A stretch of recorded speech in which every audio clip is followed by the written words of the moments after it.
Welcome to Man Does Tech, where I solve the problems you didn't even know you had. In this video, I will explain how to cook cherry tomatoes. First, let's talk about roasting. Preheat your oven to 400 degrees Fahrenheit.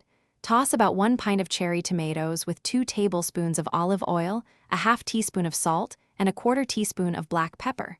Spread them on a baking sheet and roast for 15 to 20 minutes until they are tender and slightly burst.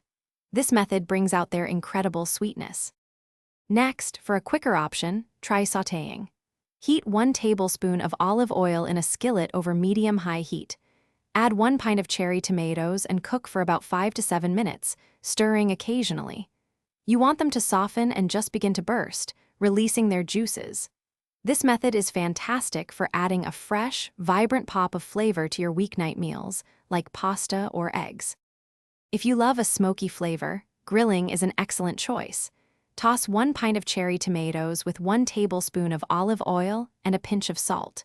Thread them onto skewers, about 8 to 10 tomatoes per skewer. Grill over medium heat for about 3 to 5 minutes per side until they are tender with nice char marks. Alternatively, you can broil them for a similar effect. Now that you've cooked them, how can you enjoy them?